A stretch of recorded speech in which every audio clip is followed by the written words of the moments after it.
BowTie Barbecue Company at 6724 Waters Avenue in Savannah serves up barbecue both familiar and new, made by hand and made with love. Family friendly and relaxed, BowTie takes great pride in the by hand preparation of high quality beef ribs, smoked chicken, pork spare ribs, and more. Come join the BowTie family. Ask about our food truck and catering too. BowTie Barbecue Company, Southern charm naturally. Look for them online at BowTieBarbecueCO.com.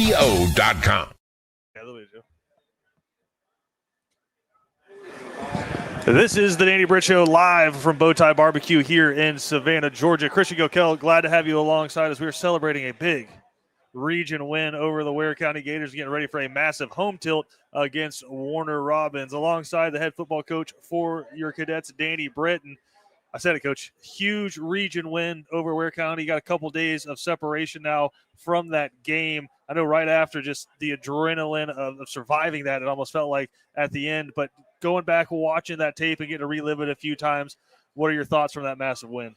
Yeah, it's even more proud because, looking back at it, we came out, they punched us in the mouth, so to speak, to start the game. And we're really getting after us, and we just kept fighting and kept punching and kept fighting, and it kept pushing. And then, in the second half, if you watch it, we started physically moving them, sure, offensively, and physically doing some really good things defensively to them.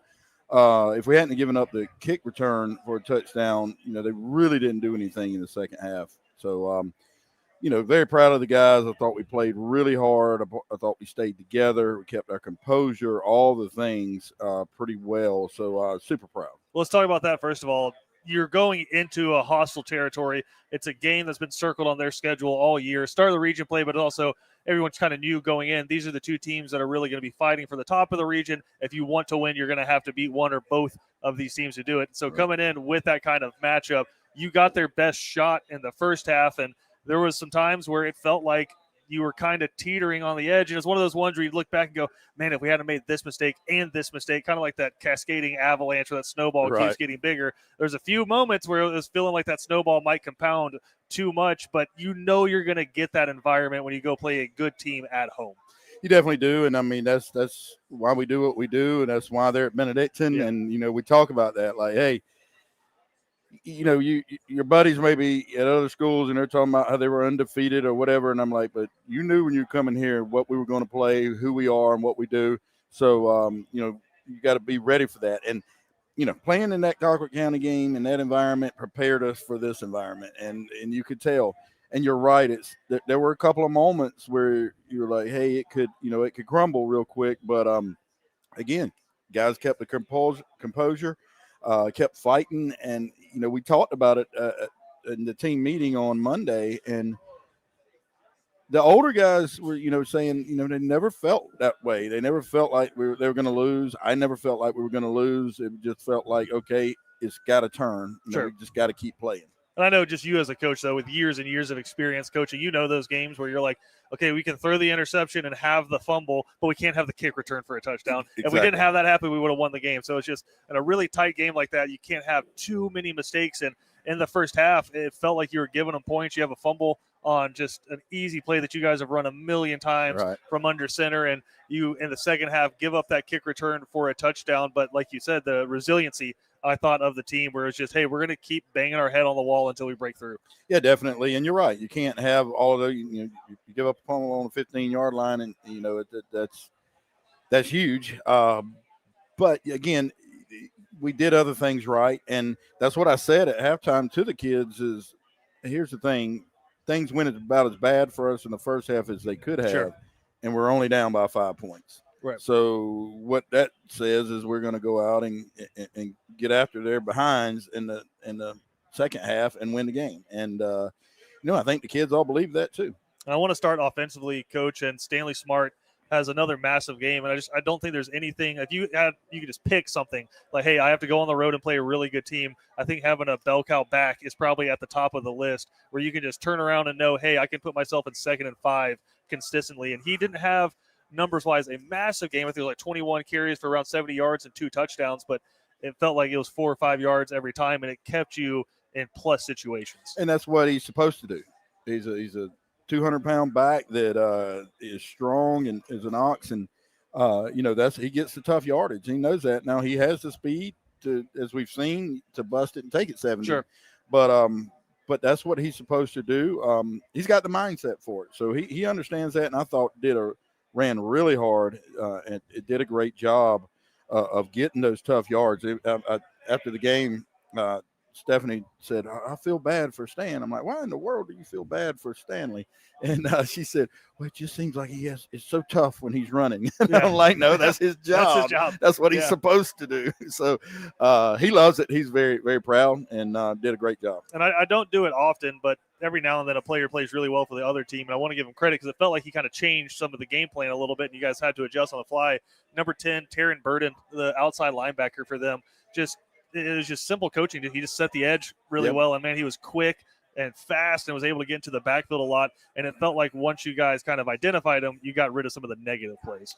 Definitely. No, he played very well, and you're right, and played very fast. And I will tell you this, and Coach Strickland's had different defensive coordinators since he's been there, but they always play really fast. And when I say play fast, that doesn't always mean they have top-end speed. Right. That means they react very quickly and react very violently, and they always seem to do that, which is a sign of good coaching. And it felt like they didn't have necessarily a big line, which is surprising because Ware County can usually put out some 300-pounders, but a lot of 220 kind of guys there on the defensive line. But especially the beginning kind of gave you fits a little bit because a lot of slants, a lot of stunts, and the offensive line had to kind of wrap their mind around that.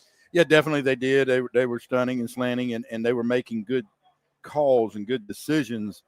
I don't know exactly what's a call on their part or good decision by the player, but making good calls and good decisions there early that were getting us some negative plays for sure. But I think physically we wore them down. They were a little bit smaller up front than they have been in the past. And I think, to me, the story offensively was Stephen Cannon, just for the fact we all know what happened last year. Coming into this game, I didn't really hear it from him, didn't really see it from him, but we just knew how big of a moment it was because you're a year removed from him losing out on the rest of his junior season and potentially a deeper run in the playoffs for you guys if he's there. And then he comes back this year. I thought he played his best game so far this season. And for the first time all year, you got a team that was going to press you at the line and really let you guys attempt to throw the football down the field. And I thought he did well. No, he did well. He had a very good game. I don't know how you can tell if Steven is in a big moment or not. Right. He's got that QB personality that is just stoic all the time. So, which is awesome. But, no, he had a big game. I thought a very gritty game. Yeah. Played well, as I mentioned, I think on the post-game show, he missed a couple at the beginning of the game, just throwing it low, a couple of open guys, and we got on him a little bit, and it just he lit it up and did a great job of just getting out of stuff. Sure. Which Ware County and teams like that are going to do. I don't care how well you may play up front; they're going to get you in situations. Right. But I thought he did really well and moved. He put a move on one of their guys. I know the number, but I don't want to say it. But that literally made the kid do a front flip. What in the cheerleading world we called it a full, but a front flip and a twist, front full to and the guy completely missed, looked up off the ground like, where did he go? Yeah. So he's very fluid. He moves well, and I thought had a really, really good game. Yeah, a couple situations where it was just like, hey, we're going to run a play, try to get it to fourth and something shorter, and then punt, and he was able to extend his legs and pick up first downs. And I think over the past couple games has gotten better at just stepping up into the pocket instead of trying to go around the pocket. And it's backbreaking as a defense when you have everything covered up. Quarterback steps up through the pass rush and picks up a big gain. Yeah, he did. He several times, and then he stepped up really well on the one he actually missed to Bubba. Right.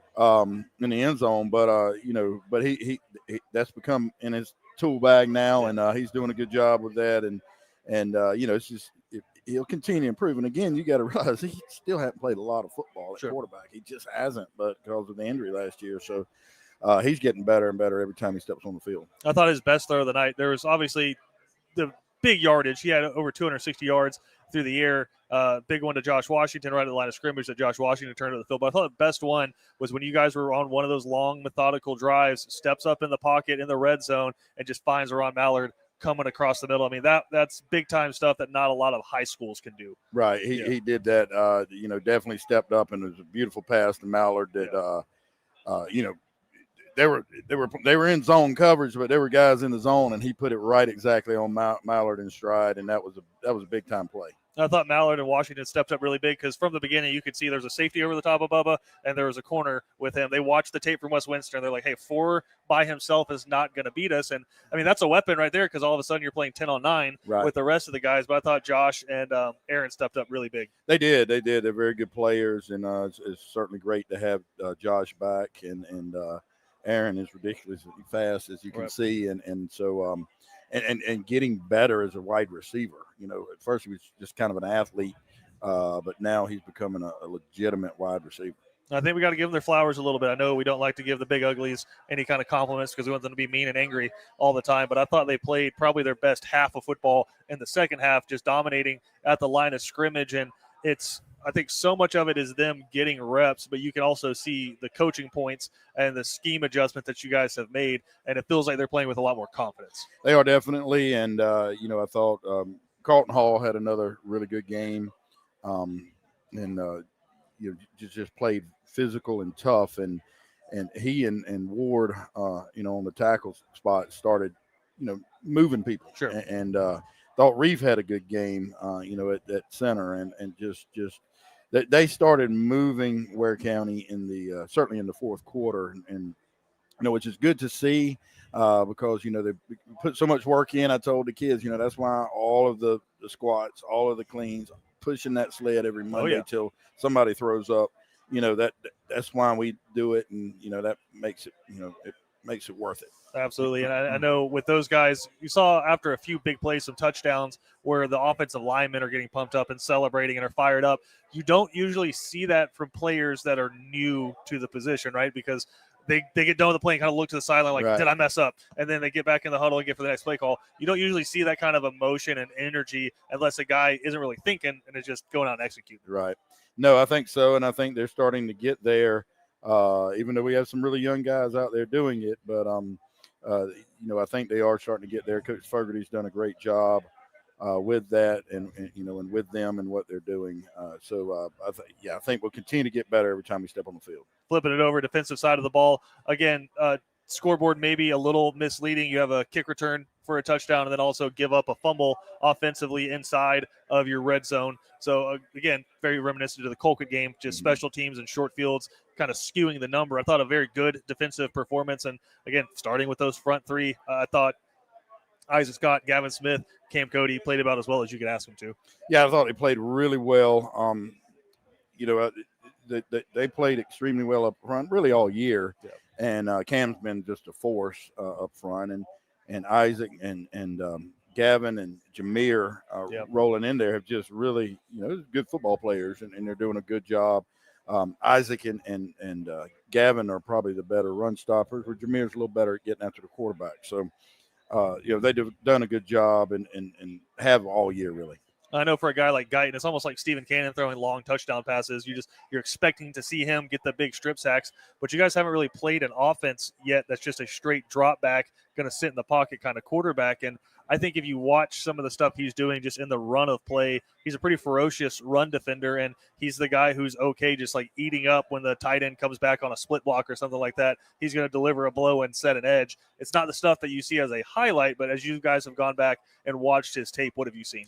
Yeah, he plays at a different level, man. I'm telling you, you just watch him and watch how quick he gets from the other side to the play side. And honestly, they're running away from him a lot. I think that's been everyone's game plan so far this season is whatever side he lines up on, you can pretty much bet, you'll make a lot of money betting that they're going the other way. Going the other direction, and it's been that way a whole lot, I can promise you that, for obvious reasons. But no, he is a freak and plays really, really, really hard, and works really hard at it. So super proud of having him, and yeah, he's going to eventually get his sacks. I think I typed up some stats. I think he's only had like 2 sacks this year, but Right. he'll get his as the year progresses. And I know the linebacking unit, you got 3 or 4 guys kind of rotating in at the inside linebacker spot, but I thought Larson had another really strong game. Just you feel solid because he can get the play calls in and he's going to fill the gap he's supposed to. I thought Jaden Houston, like if you're just talking about like highlights, I mean, he was smacking people and just kind of becoming an emotional leader on that defense. Yeah, Jaden was up to be the ball hawk again this week for us, which is the guy with the best defensive game, weekly, award inside the program. But we ended up giving it to Mackay because he had 8 tackles and then a huge pass break up to end the game in essence, or force him to try to field goal. But no, Jaden is getting better and better and just really having a great time playing ball. And he is nasty inside, baby. I can promise you that. Yeah, don't worry. I was going to get to the secondary because I thought they played an excellent game as well. The trio of JoJo Sutton, Amari Burse, and Jonathan Black, I thought really the first time this year they've had their man-on-man opportunities, and I thought they kind of answered the call there, did a good job getting their heads around, locating the football, and breaking those up. And then the guys at the back end, Wyatt and Mackay, both had big pass breakups. I thought you had Wyatt play just a perfect cover 2 defense where he came from the hash all the way to the sideline to bat a pass away, and it's just – the eye discipline, it just feels like it's there for those guys. No, it is, and Coach Philip Moore's doing a great job of coaching them, and they really have gotten better and better, and it's so fun. I love it because that play that Wyatt made, we showed them every day in practice in one of the scripts, and if not both of the scripts, they were having to make that play, and so I love it when a plan comes together, right. as we used to say. But he did a great job, and I thought obviously I already mentioned Mackay played well. Wyatt also did a quiet job when he was rolling up on force, of playing good physical football and made plays. And again, they were quiet plays where he just wrapped his arm around their legs and pulling them down. Sure. But really both of them played well, and glad to have all the corners out there again, and that way we can rotate some guys and getting really good playing time. I thought the play that stood out to me the most from the secondary was in the first half, and it's just a route that every team has from high school to Ohio State and college, and all the NFL teams have it,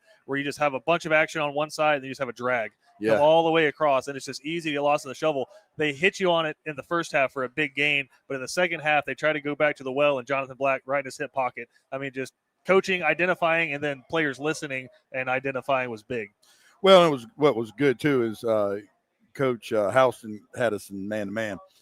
So Black was running with him, which he can run with most anybody, and made a great play. Just really stayed in his hip pocket and made a great play, and that was a good job by Coach Houston, actually, of understanding what had happened previously and what was probably coming, later in the game. So, it's all a chess match. That's one of those plays where they call and they feel like, okay, this is a guaranteed gain. And then when it doesn't happen, that's a pretty big shock for them. All right, special teams, some good and some bad. Obviously, you get the kick return touchdown from Aaron, where I think as soon as he touched the ball, Kevin and I were both like, because you give him a running start at your team, it's kind of like Bubba. It's not a good thing, and you kind of partying in the Red Sea. I thought a great job blocking by that blocking unit, and then you have Parker Lewis hit a long field goal for you guys as well. So some good before we get to the bad. Yeah, obviously that we worked a lot last week on kick return. Coach Coleman saw something in the film study last weekend, and he came to me. Actually, I think he called me on Sunday afternoon and just said, "Hey, let's go back to the kick return and look at this and this and this." And so we changed it up a little bit, worked on it every day, and that was Coach Coleman. He designed it, and we did. We went to, we'll call it a middle wedge. It isn't an old school middle wedge. We're not holding on to each other, like you're used to, but it was a middle wedge blocking in essence, and because of the way they designed it, we said the kid's a really good kicker. He's going to kick most of them in the end zone, but if he leaves one short, we'll score. Yeah, and he did leave it short, and Aaron made him pay along with the rest of the group. But that was Coach Coleman. I was very proud that he spent a lot of time looking on that and designing it and getting the right guys out there to make the blocks. I'm not trying to toot your guys' horn too much or take shots at other programs, but again, you talk about just having the staff that you guys have had that have been there for such a long time. you could probably count on one hand how many coaching staffs in the state of Georgia are taking extra time to watch film and set up the kick return. It's kind of something where a lot of coaches feel like, hey, we work on it maybe on Thursday for a period. We have our kick return. This is the play that we run. We install it at the beginning of the year, make sure everybody's good. We got the right personnel out, and we're going to run that for the whole year. The fact that you guys are going back and watching tape, identifying stuff, and installing kick return 6-7 weeks into the season, I think that's a pretty big pat on the back for your staff. Well, I think so, and that's the right way to do it. And, that's why we've, been successful for a number of years. And the good programs do. I guarantee you Ware County does. Oh, yeah. You know how I know? Because I watch it and I see that they're doing it. and they did it to me. And they've got a big ring that says 2023 on it. Yeah. I mean, that's what it's all about. And we're going to spend that time and try to design, things and, put the kids in the best situation possible. And, that's what great programs do. And Parker has a big kick for you guys, and you're going to see the growth from him from the beginning of the year to now. It feels like he actually knows how to strike the ball, and that was good from 50. No, he's got a very strong leg, and yeah, definitely. I mean, 49 yards, and it was solid. Yeah. Super proud of him and John. They hadn't played football, and they were soccer guys that we asked to come out, and they've come out and done everything we asked and have worked really hard at it, and I think they could continue to be successful. And they're talented guys. And Parker did a good job. I don't know, and I know you're supposed to get to the misses, but I don't know why he missed. Maybe he got a little cocky. I don't know, but we're moving on from it. But I think one of them was a little bit of a high snap, and it took just a second to get it. So you could see him kind of have to glitch, and that was a 48-yarder that he tried then. So it wasn't like an easy kick. So, proud of him, and that he continue to get better. But that was a beautiful kick. Yeah, and for a majority of high school kickers, anything past 45 is a coin flip. But not pushing too much on that one. But bang an extra point off the goalpost, that hurts because it could put you in a tough situation at the end of the game. But then I think probably what's most pressing to you guys is kickoffs, just especially when the teams have really talented athletes like Ware County had 3, was giving you fits offensively and special teams throughout the night. That's just what good players are going to do. It's such a sigh of relief when you know your kicker can put it into the end zone. But if you don't know that he's going to be able to do that, what are the coaching points you're giving him? Well, it's super hard, and we made an adjustment this week. But by the way, I'm in charge of kickoff, so I gave up the kick return, so that's on me. But well, all of it's on me, but you get the point. The kicks themselves, other than the first one, weren't bad. I mean, John was placing it where it just wasn't in the end zone. Right. And that's not going to always happen. They were good kicks placed in the section of the field that I like it placed in, and were fairly high. They weren't as high as I would like them, but close. Two things: they did a great job, and we've played each other a lot now. They know what we do, and they did a good job of countering that. And they were getting the ball at the 35 every time, and then took one to the house. So we've adjusted a little bit in personnel there. We've adjusted a little bit in scheme, and that's all we can really do. And just continue to try to get better at it. They did a really good job on the touchdown of getting to the backside, and we had Wyatt, who was where he was supposed to be. He was a very good player, and they double teamed him and just blocked him. Yeah. I mean, it just is what it is, and he couldn't get off the blocks. And then my 9 spot, which is supposed to fit in there, didn't do as good of a job, but they did a good job of blocking that return, and they hit it, and it worked. And again, just one of those kind of athletes too, where it touches his hands, you're kind of holding your breath until he gets tackled. But does a thought ever cross your mind after 3 or 4 long kick returns, like just kick it out of bounds? We'll give it to him at the 40. Actually, I did. Actually, I told him to do that on the last kick, and it didn't go out of bounds. So I literally said, just kick the thing, hit a cheerleader. I don't care. And at least we know it's not going past the 40. Yeah, or the 43 if you're in Camden. Yeah. So but anyway, it's I have done that. Yeah. I did that the other night. It just doesn't always happen like I ask it. I want it to be. All right. Again, it was an awesome game between 2 really talented teams. We could talk about it for an hour here, but we got to take a break. We're going to come back, preview Warner Robins next, right here on the Danny Britt Show. Cool vibes. Cool Vibes Pizza and Wings is one of Savannah's most popular. Could be the New York style pizza, or the pasta, or sandwiches, or wings. Whatever you choose, Cool Vibes has their own unique style. Check them out at 4501 Montgomery Street, Savannah. Criminal defense, family law, DUI, and divorce. You need representation. The one to call is Savannah's own Jonathan V. Dunn, PC, attorney at law. Voted a Thomson Reuters super lawyer consecutively since 2023. Online at jvdattorney.com. BC Brothers Moving is Savannah's most trusted moving service. From residential to commercial to packing supplies, BC Brothers does it all.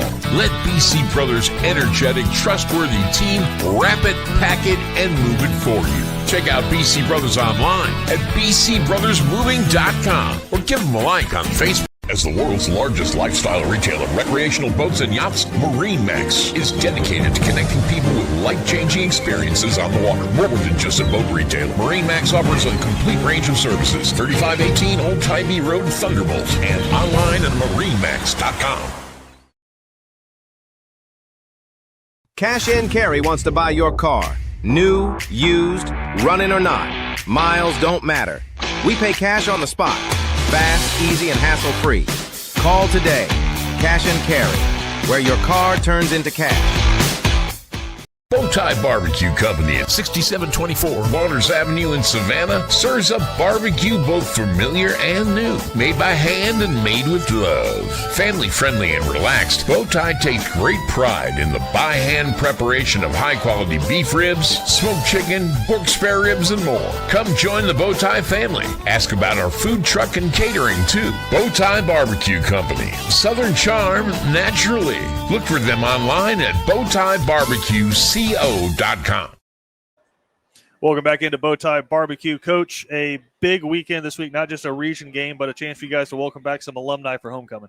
Yeah, definitely. Abel's Iron On Mooring Associates is proud to welcome back all alumni for this week's homecoming game. Whether you're at every home game or making a special trip, you'll always be part of the BC family. Homecoming is a reminder of the pride, traditions, and bonds that connect us on and off the field. And when it comes to your financial future, AIMA is ready to keep that legacy strong. Call them at 912-777-4128 or visit AIMAINC.com today. And, Coach, a special one this year as well, because you guys are going to be honoring one of your championship teams from, I hold my breath and hate to say it, over a decade ago. I know it doesn't feel like that for you, but it's been 10 years and a really special group of guys coming back to be honored. That is. It's a great group of guys, and certainly that was – that's a special one, that first one, and, being there, it was the fourth year here, and, just really started something, special. So super proud to see those guys, excited to see those guys. Anytime you see pictures in the Georgia Dome, that's how you know, we're getting back there a little bit, but ready to win one in Mercedes-Benz, and that continues this week as you guys are continuing your region play. Welcome in Warner Robins, a team 3-3 on the season. Some very good wins this season, but also some kind of inexplicable losses. And last week they go down to Ware County, which hadn't won a football game, had separated from their coach, and they get handled pretty good in that game. Now, I know a lot of fans will see that and say, okay, cool. Yeah, we're going to win this football game. But I watched a lot of football at every level, and when a team gets embarrassed like that, you don't want to be the team the next week. Well, there's two ways they're going to handle it, and they're either going to come out really angry and really, wanting to play and wanting to get the taste out of their mouth and be extremely dangerous, or, they'll be negative and it, won't play well. Right. So I don't know which one they're going to be, but I know we can't worry about that. Sure. We have to go out and do what we do and get after it. And I'll tell you what, they are a beautiful football team. They Right. look good. They have, all the numbers. So, our guys have to realize that and just do what we do and play football. Yeah, look good getting off the bus for sure. And, and one thing you can always say about a Warner Robins team is they're going to be, we talked about Ware County, they're going to be fast and just explosive, both on offense and defense. And it's something where, again, you guys did a better job in the second half, but if you're not ready to roll, they're going to be 3 yards in the backfield before you can blink. Definitely. They got guys that can get after it and guys that can run in all aspects, offense, defense, and special teams. So we have to be ready. But, I talk to the guys, and it's just like, Coach Saban said all the time, there's a process, and really shouldn't even worry about other than schematically, worry about who you're playing. Right. We do what we're supposed to do, we will be fine, and that's all we can take care of anyway. And just give us a quick preview of what fans should expect to see from the Demons on Friday. Again, we talked about it. They're fast, they're going to be long and explosive, but schematically, what should you expect to see? Yeah, you're going to see, offensively, they're about 60% pass. A big quarterback with a big arm, number 6 that can throw it and run it a little bit. Beautiful on the offensive line. Got a left tackle that number 74 that is just, I don't know exact measurements, but he looks really good. And, a number of different skill positions. And, they've had a number of guys at the running back spot. So we'll kind of see who's going to be the primary guy there. Defensively, again, big up front, look good, have some thick inside linebackers that can run at the ball and strike. Playing mostly an even front. But can adjust and go back and forth on that, we'll do some zone and man in the secondary, but a group of guys that, can be very dangerous. Yes. And then special teams wise, I definitely think we have an advantage there. We need to take care to make sure that happens. Got guys that can really run, and that's always important in the special teams. And again, homecoming, a really big night every year for this school, just because the alumni base is so in touch with what's happening at the school. I know for you guys, focus on what's happening on the field, but would be really massive if you could go ahead and fill up the home side stands as well. Yeah, I certainly hope. And I looked, the weather's supposed to be beautiful. It's about as good as it gets. This is perfect weather right now. So the weather's supposed to be absolutely gorgeous. We only have 3 home games. Right. So we need everybody to come out, and the kids are super excited about it. And, I got, my daughter's coming home. Sailor's coming home from New York. She'll be there. So everybody come out, support our guys. And I know, again, you said only 3 home games. Best way to earn some more home games, keep winning in the region, and that continues coming up on Friday night. Well, Coach, we appreciate it, man. Again, massive win this past Friday. Looking forward to homecoming and another big game coming up this Friday. You'll be able to listen to the game on Watch BC Sports, but we encourage everybody, if you can, get out to this game, be loud, and cheer on your cadets. Thank you, and go Cadets.